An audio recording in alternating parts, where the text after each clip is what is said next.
சர்வமங்கள மாங்கல்யே சிவே சர்வார்த்த சாதகே சரண்யே திரியம்பகே கௌரி நாராயணீ நமோஸ்துதே. ஓம் நமச்சிவாய. மேன்மைகள் சைவ நீதி விளங்குக உலகமெல்லாம். நோயற்ற வாழ்வே குறைவற்ற செல்வம்.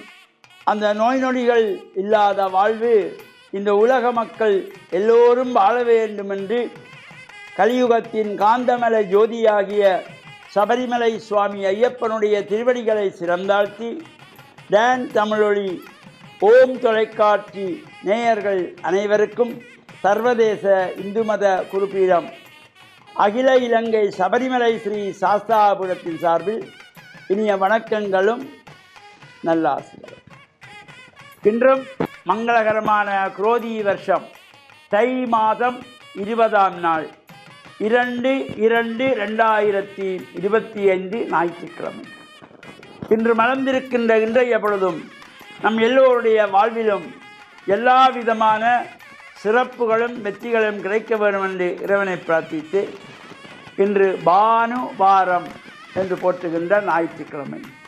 இந்த ஞாயிற்றுக்கிழமைகளிலே சூரிய பகவானை அதிகாலையிலே சூரியன் உதிக்கின்ற வேளையிலே பிரார்த்தனைகள் செய்து நமஸ்காரம் செய்கின்ற பொழுது நரம்பு சம்பந்தமான நோய்களெல்லாம் விலகக்கூடிய சக்தி உண்டு. இந்த ஞாயிற்றுக்கிழமை பானுவாரத்திலே சூரிய நமஸ்காரம் செய்கின்ற பொழுதிலும் எல்லா விதமான சிறப்புகள் நமக்கு கிடைக்கக்கூடியது. பொதுவாக இந்த தை மாதம் பிறந்தாலே தை பிறந்தால் வழி பிறக்கும் என்பார்கள். நம்முடைய குடும்பத்திலே சந்தோஷமான நிகழ்வுகள், திருமணங்கள், அதேபோல புதுமனை புகுவிழாக்கள், சிறப்பான நிகழ்வுகள் நடைபெறுவதற்கு ஒரு சிறந்த மாதம் இந்த தை மாதம். பல்வேறு ஆலயங்களிலே கும்பாபிஷேகங்கள், இவ்வாறான சிறப்பான சுப முகூர்த்தங்கள் இவையெல்லாம் இந்த தை மாதத்திலே நடைபெறுகின்ற பொழுது வாழ்வில் உயர்வுகளை எல்லாம் தரக்கூடியது. தை பிறந்தால் வழி பிறக்கும். நாம் இந்த இறை வழிபாடுகளோடு பெற்றோர்கள், வயதான தாத்தா பாட்டி, அப்பா அம்மா, அத்தை மாமா, சித்தப்பா சித்தி, பெரியப்பா பெரியம்மா என்று வீட்டிலே வயதானவர்கள் வீடுகளிலே இருந்தால் பொக்கிஷமாக பாதுகாக்க வேண்டும். அவர்களை கொண்டு போய் முதியோர் இல்லங்களிலே விட்டு விடுவதல்ல, காப்பகங்களிலே கொண்டு போய் சேர்த்து விடுவதல்ல, குடும்பத்திலே வைத்து பார்க்க வேண்டும். அவ்வாறு வயதானவர்கள் குடும்பத்திலே இருக்கிறார்கள் என்றால் நீங்கள் புண்ணியம் செய்தவர்கள். பொக்கிஷமாக அவர்களை பாதுகாக்க வேண்டும். நமக்காக வாழ்ந்தவர்கள், நம்முடைய அப்பா அம்மாவை பெற்ற தாய் தந்தையர்கள், நம்மை பெற்ற தாய் தந்தையர்கள் வயதாகிவிட்டால் அவர்களை அரவணைத்து வேண்டிய பணிவிடைகளை செய்ய வேண்டும். நடக்க முடியவில்லை, பேச முடியவில்லை, கண் பார்வை தெரியவில்லை, காது கேட்பது குறைவாக இருக்கும், வயதானால் இது எல்லாம் நடைபெறுவது இயற்கை. அதற்காக கொண்டு அவர்களை ஒதுக்கிவிடக்கூடாது, தனிமைப்படுத்திவிடக்கூடாது. அந்த கவலை தெரியாமல் அவர்களை சந்தோஷமாக குடும்பத்திலே எல்லோருமாக இணைந்து அவர்களை பார்க்க வேண்டும். நாம் குழந்தைகளாயிருக்கின்ற பொழுது நமக்காக வாழ்ந்தவர்கள், நம்மை பெற்று வளர்த்து ஆளாக்கி பெரியவனாக்கி நல்ல நிலையிலே கொண்டு விடுவதற்காக பல்வேறு விதமான கஷ்டங்களை, துன்பங்களை, வேதனைகளை சந்தோஷமாக ஏற்றுக்கொண்டவர்கள் நம் பெற்றோர்கள். எனவே அவர்களுக்கு முடியாத காலத்திலே அவர்களை நாங்கள் அன்பாக அரவணைக்க வேண்டும். அவர்களுக்கு விரும்பியவற்றை நாம் உண்ண கொடுக்க வேண்டும். மறைந்த பின்பு உலகத்திலே உள்ளவர்களுக்காக பாசாங்கு காட்டுகின்ற வகையே அவர்கள் இறந்தவுடனே பலகார பட்சணங்களை, விதம் விதமான உணவுகளை படைப்பதினாலே எந்த பலனும் இல்லை. வாழுகின்ற பொழுது சந்தோஷமாக வைத்துக் கொள்ளுங்கள். அப்பா அம்மாவுக்கு ஒருவேளை சரியாக உணவு கொடுக்காதவர்கள் மறைந்த பின்பு ஊரை அழைத்து உணவு போடுவார்கள் அப்பாவின் ஞாபகார்த்தமாக. வாழுகின்ற பொழுது அப்பா அம்மா தாத்தா பாட்டி அத்தை மாமா என்று வயதானவர்களை சந்தோஷமாக வாழுகின்ற காலத்திலே வைத்துக் கொள்ளுங்கள். அவர்களுடைய அன்பும் ஆசையும் என்றும் நமக்கு கிடைக்கும். மறைந்த பின்பு எந்த கடமைகளை நாம் செய்யாவிட்டாலும் கூட பரவாயில்லை, இறைவனே நமக்கு ஆசி வழங்குவான். வாழுகின்ற காலத்தில் வாழும்போது அவர்களை சந்தோஷமாக வாழ வைப்போம் என்ற நல்ல சிந்தனையோடு டான் தமிழொலி ஓம் தொலைக்காட்சி நேயர்கள் அனைவருக்கும் சர்வதேச இந்து மத குருபீடம் அகில இலங்கை சபரிமலை ஸ்ரீ சாஸ்தாகுருத்தின் சார்பில் நல்ல ஆசிகளை கூறிக்கொள்வதில் மனமகிழ்வு கொள்கிறோம். சர்வே ஜனாக சுகினோ பவந்து, சமஸ்த சன் மங்களானி சந்து. சுபம்.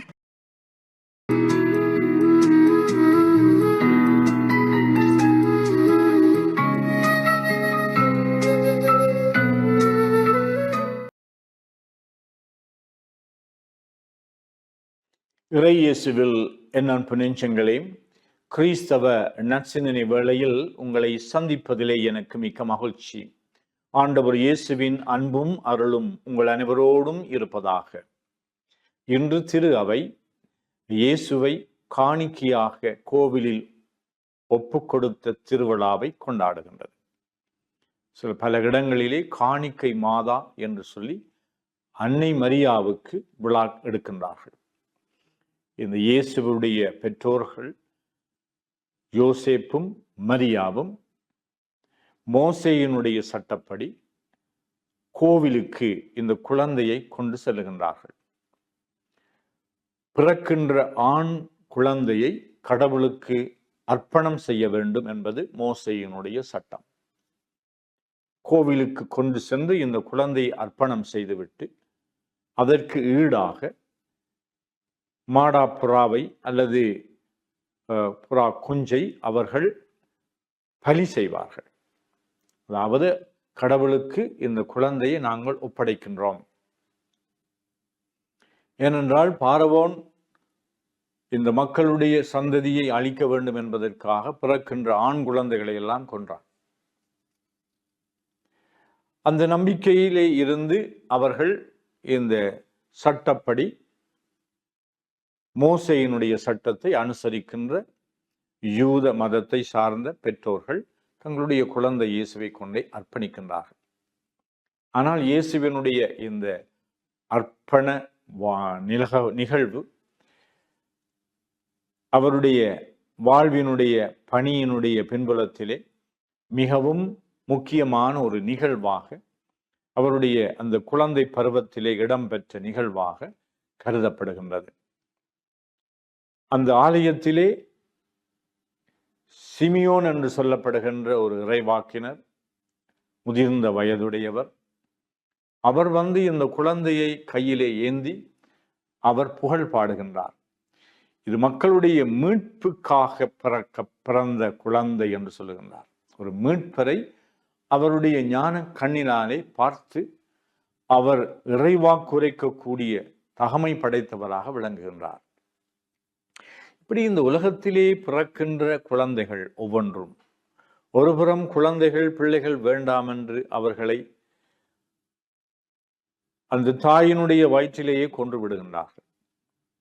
இன்னும் பிறக்கின்ற குழந்தையை பராமரிக்காமல், கொடுக்க வேண்டிய உரிமைகளை கொடுக்காமல், அவர்களுக்கு சத்துணவு கொடுக்காமல், அந்த குழந்தைகளுக்கு அறிவை கொடுக்காமல், அந்த குழந்தைகளினுடைய உரிமைகளை பறிக்கின்றார்கள். இப்படி ஏராளமான துர்பிரயோகங்கள் இடம்பெறுகின்ற வேளையிலும் பல பெற்றோர்கள் தங்களுடைய குழந்தைகளை பெரும் செல்வமாக, கடவுள் கொடுத்த கொடையாக அன்பு செய்து பராமரித்து அவர்களுக்கு செய்ய வேண்டிய எல்லா கடமைகளையும் பல தியாக உணர்வோடும் தங்களுடைய வாழ்க்கையிலே அவர்கள் இந்த குழந்தைக்குத்தான் முன்னுரிமை கொடுக்க வேண்டும் என்ற அளவிற்கு அவர்கள் பிள்ளைகளை பராமரிக்கின்றார்கள். ஆனால் இந்த இயேசுவினுடைய பெற்றோர்கள் கடவுளுக்கு அர்ப்பணிக்கின்ற இந்த நிகழ்வு, ஒவ்வொரு பெற்றோரும் தங்களுடைய குழந்தைகளை கடவுளுக்கு அர்ப்பணிக்க வேண்டும். கடவுள்தான் இந்த பிள்ளை செல்வங்களை எங்களுக்கு தருகின்றார். இந்த பிள்ளை என்னவாக வேண்டும் என்று நாங்கள் கனவுகள் காணுகின்ற பொழுது ஒரு விசுவாச கண்ணோட்டத்தோடு நாங்கள் சிமியோன் என்கின்ற இறைவாக்கினர் எப்படி இந்த குழந்தையை கையிலே ஏந்தி மனநிறைவோடு, திருப்தி உணர்வோடு, நன்றி உணர்வோடு இறைவனுக்கு புகழ் பாடி இந்த குழந்தை ஒரு மீட்பராக வேண்டும் என்று சொல்லி ஆசிக்கின்றாரோ, அப்படி எங்களுடைய இந்த குழந்தைகளை நாங்கள் அவர்களுடைய சிறப்பான வாழ்வுக்காக, அவர்களுடைய எதிர்காலம் சுபூட்சமாக இருக்க வேண்டும் என்பதற்காக, அவர்கள் நல்ல மனிதர்களாக, கிறிஸ்தவர்களாக, நல்ல பிரஜைகளாக, மாண்புள்ளவர்களாக விளங்க வேண்டும் என்று நாங்கள் அவர்களை வாழ்த்துவோம். இக்காலத்திலே சில பெற்றோர்கள் தங்களுடைய பிள்ளைகள் இப்படித்தான் இருக்க வேண்டும் என்று தங்களுடைய ஆசைகளை, தங்களுடைய விருப்புகளை அதிகளவு அவர்கள் பேராசை கொண்டவர்களாக பிள்ளைகள் மீது திணிக்கின்றார்கள். இதனாலே இந்த பிள்ளைகள் பாதிக்கப்படுகின்றார்கள். இந்த பிள்ளைகளினுடைய அறிவு வளர்ச்சி, உள வளர்ச்சி, ஆன்மீக வளர்ச்சி கூட சில வேளைகளிலே பாதிக்கப்படுகின்றது. இந்த பெற்றோர், கிறிஸ்துவினுடைய இயேசுவினுடைய பெற்றோர்கள் எப்படி அந்த விசுவாச உணர்வோடு கொண்டு போய் அந்த பிள்ளையை கடவுளுக்கு அர்ப்பணம் செய்தார்களோ, அப்படி நாங்கள் கடவுளுடைய சித்தம் இந்த பிள்ளைகளிலே நிறைவேறட்டும் என்ற அந்த பரந்த தாராள சிந்தை கொண்ட எங்களுடைய உளப்பாங்கோடு நாங்கள் இந்த பிள்ளையை பார்ப்போம். கடவுள் இந்த பிள்ளையை ஆசீர்வதிக்கட்டும். கடவுள் இந்த பிள்ளைக்கு ஆரோக்கியமான வாழ்வை கொடுக்கட்டும். கடவுள் இந்த பிள்ளையை அறிவிலும் ஞானத்திலும் வளர்க்கட்டும். அப்படி என்று சொல்லி கடவுளுடைய சித்தம் இந்த பிள்ளையிலே நிறைவேறுவதற்கு நாங்கள் கருவிகளாக இருப்போம் என்று பெற்றோர்களாகிய நீங்கள் அனைவரும் உங்களுடைய பிள்ளைகளுக்காக அர்ப்பண உணர்வோடு செயலாற்ற இறைவன் உங்களுக்கு அருள் தர வேண்டும் என்று ஆசித்து நிற்கின்றேன். நன்றி.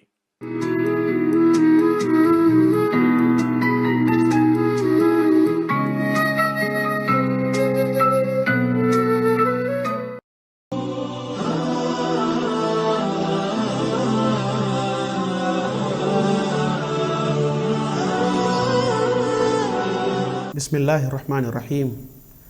இஸ்லாமிய நற்சிந்தனையோடு இன்றைய தினம் இணைந்திருக்கக்கூடிய நேயர்கள், பார்வையாளர்கள் அனைவருக்கும் அஸ்ஸலாமு அலைக்கும் வரஹ்மத்துல்லாஹி வபரகாத்துஹு. இன்றைய இஸ்லாமிய நற்சிந்தனையில் நபி முஹம்மது ஸல்லல்லாஹு அலைஹி வஸல்லம் அவர்கள் தன்னுடைய குடும்ப வாழ்க்கையில் எப்படி நடந்து கொண்டார்கள், மனைமார்களோடு எப்படி நடந்து கொண்டார்கள், வீட்டு பணிகளில் எப்படியெல்லாம் பங்கெடுத்தார்கள் என்பதை உங்களுடைய கவனத்திற்கு கொண்டு வரலாம் என்று ஆசைப்படுகின்றேன். அன்புள்ள சகோதர சகோதரிகளே, இந்த உலகத்திலே அல்லாஹ்வுடைய தூதர் ஸல்லல்லாஹு அலைஹி வஸல்லம் அவர்கள் அவனுடைய இறுதி தூதராக வந்துதித்தார்கள். ஜனாதிபதியாக பிரகடனம் செய்யப்பட்டார்கள். இந்த சமூகத்தின் தலைவராக ஆட்சி பொறுப்பை ஏற்று மார்க்க ரீதியாக அந்த சமூகத்தை வழிநடாத்துகின்ற பொறுப்பு அவருக்கு சுமத்தப்படுகின்றது. ஆனால் அந்த பொறுப்புகள் ஒரு பொழுதும் குடும்ப வாழ்க்கையை மிகச்சிறப்பாக கொண்டு நடாத்துவதற்கு, குடும்ப வாழ்க்கையில் மனைவிமார்களுக்கு உதவி செய்யாமல் இருப்பதற்கு அவர்களுக்கு அந்த பொறுப்பு ஒரு பொழுதும் தடையாக இருக்கவில்லை. அதனால்தான் இந்த உலகத்திலே மிகச்சிறந்த மனிதன் யார் என்பதை நபிகளார் ஸல்லல்லாஹு அலைஹி வஸல்லம் அவர்கள் இப்படி அடையாளப்படுத்துகின்றார்கள். ஹியாருக்கும் ஹியாருக்கும் லி அஹ்லிஹி வ அன ஹியாருக்கும் லி அஹ்லி. உங்களில் சிறந்தவர் தன்னுடைய மனைவியிடத்திலே சிறந்தவர்தான். என்னை பொறுத்தவரைக்கும் நான் என்னுடைய மனைவிக்கு சிறந்தவனாக இருக்கின்றேன் என்று நபிகளார் ஸல்லல்லாஹு அலைஹி வஸல்லம் அவர்கள் சொல்லி காட்டினார்கள். எனவே ஒரு மனிதனுடைய மனைவி அவனை சிறந்தவன் என்று சொல்ல வேண்டும். அந்த உறவை மனைவியோடு கணவன் பேணிக் கொள்ள வேண்டும். ரசூலுல்லாஹி ஸல்லல்லாஹு அலைஹி வஸல்லம் அவர்கள் அல்லாஹ்வுடைய தூதராக இருந்து கொண்டு மார்க்க பணிக்காக அவர்கள் தெரிவு செய்யப்படுகின்றார்கள்.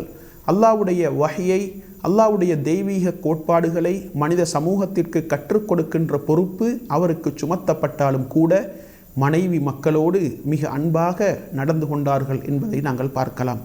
எந்த அளவுக்கென்றால் மனைவிமார்களுடைய உணர்வுகளை கூட புரிந்து கொள்வார்கள். மனைவிமார்களோடு அன்பாக நடந்து கொள்வார்கள். மனைவிமார்களோடு நளினமான முறையிலே நடந்து கொள்வார்கள். தன்னுடைய மனைவி ஆயிஷா ரதியல்லாஹு அன்ஹா அவர்களை பார்த்து சில பொழுதுகளில் அன்பாக ஆயிஷ் என்று அழைப்பார்கள். ஆயிஷா என்று சொல்லாமல் அதை சுருக்கி ஆயிஷ் என்று அழைப்பார்கள். சில சந்தர்ப்பங்களில் யா ஹுமைரா, சிவப்பியே என்று நபிகளார் ஸல்லல்லாஹு அலைஹி வஸல்லம் அவர்கள் அழைப்பார்கள். இன்னும் சில சந்தர்ப்பங்களில் யபுனத்த சித்தீக், சித்தீக்குடைய மகளே என்று அன்பாக தன்னுடைய மனைவியை நபிகளார் ஸல்லல்லாஹு அலைஹி வஸல்லம் அவர்கள் அழைப்பார்கள் என்றால், இந்த அளவுக்கு மனைவிமார்களோடு மிகவும் நளினமான முறையிலே, அன்பான முறையிலே, உணர்வுகளை புண்படுத்தாத முறையிலே நடந்து கொள்ள வேண்டும் என்பதில் நபிகளார் ஸல்லல்லாஹு அலைஹி வஸல்லம் அவர்கள் கவனம் செலுத்தினார்கள். எந்த அளவுக்கு என்றால், வீட்டு வேலைகளில் கூட பங்கெடுத்தார்கள். வீட்டு வேலைகளில் நபி அவர்கள் மனைமார்களுக்கு உதவி செய்தார்கள். தன்னுடைய ஆடைகளை தைத்து கொள்வார்கள், தன்னுடைய பாதணிகளை கூட தைத்து கொள்வார்கள். தொழுகையுடைய நேரம் வந்துவிட்டால் தொழுகைக்கு சென்று விடுவார்கள் என்று ஆயிஷா ரலியல்லாஹு அன்ஹா அவர்கள் நபி அவர்களுடைய அந்த வீட்டு பணிகளை மிகச்சிறப்பாக எங்களுக்கு சொல்லி காட்டுகின்றார்கள். எனவே வீட்டு நிர்வாகத்தை கொண்டு நடாத்துவதில், வீட்டு நிர்வாகத்தின் பொறுப்பாளராக மனைவி இஸ்லாத்தின் மூலம் நியமிக்கப்பட்டிருந்தாலும் கூட அந்த பொறுப்பை அவளுக்கு செய்வதற்கு பக்கபலமாக கணவன் இருக்க வேண்டும் என்ற அந்த கோட்பாட்டை தான் நபி அவர்களுடைய வாழ்க்கை வரலாறு, நபிகளாருடைய குடும்ப வாழ்க்கை எங்களுக்கு தெளிவுபடுத்தி கொண்டிருக்கின்றது. எனவே மனைமார்களுக்கு உதவி செய்யக்கூடிய கணவன்மார்களாக ஆண்கள் இருக்க வேண்டும் என்பதற்கு நபிகளாருடைய வாழ்க்கை வரலாறு எங்களுக்கு மிக பெரும் சான்றாக இருக்கின்றது. எனவே இந்த உலகத்திலே நாங்கள் திருமணம் செய்து மனைவி மக்களை கவனிக்க வேண்டும், அவர்களோடு நல்ல உறவை நாங்கள் வைத்து கொள்ள வேண்டும், அவர்களுடைய தேவைகளை கண்டு தேடி நிறைவேற்ற வேண்டும், அவர்களுடைய விருப்பு வெறுப்புகளை நாங்கள் புரிந்து கொள்ள வேண்டும், அவர்களுடைய உணர்வுகளை நாங்கள் மதிக்க வேண்டும், அவர்களுடைய உள்ளம் புண்படுகின்ற வகையில் நாங்கள் பேசக்கூடாது, நடந்து கொள்ளக்கூடாது என்பதையெல்லாம் நபிகளார் ஸல்லல்லாஹு அலைஹி வஸல்லம் அவருடைய வாழ்க்கை வரலாறின் மூலம் நாங்கள் தெளிவாக புரிந்து கொள்ளலாம். எனவே இந்த உலகத்திலே மனைவி மக்களோடு மிகச்சிறந்த முறையிலே, நளினமான முறையிலே, அன்பான முறையிலே நடந்து கொண்ட ஒரு மிக பெரும் தலைவராகத்தான் நபிகளார் ஸல்லல்லாஹு அலைஹி வஸல்லம் அவர்கள் இந்த மண்ணிலே வாழ்ந்து காட்டினார்கள் என்பதை நாங்கள் புரிந்து கொள்ள வேண்டும். எனவே மனைவி மக்களோடு மிகவும் நளினமான முறையிலே நடந்து வீட்டு நிர்வாகத்திலே மனைவிக்கு ஒத்துழைக்கக்கூடிய கணவன்மார்களாக ஆண்கள் மாற வேண்டும். நபிகளாருடைய வாழ்க்கை வரலாறு எங்களுக்கு மிகப்பெரிய போதனைகளையும் அறிவுரைகளையும் முன்மாதிரிமிக்க நடத்தைகளையும் போதிக்கின்றது என்பதை தெளிவாக புரிந்து வீட்டு நிர்வாகத்திலே மனைவி மக்களோடு அன்பாகவும் கனிவாகவும் நடந்து கொள்வதற்கு அல்லாஹு தஆலா நம் அனைவருக்கும் துணை புரிவானாக. வாஹிர் தஅவானா அனில் ஹம்துலில்லாஹி ரப்பில் ஆலமீன்.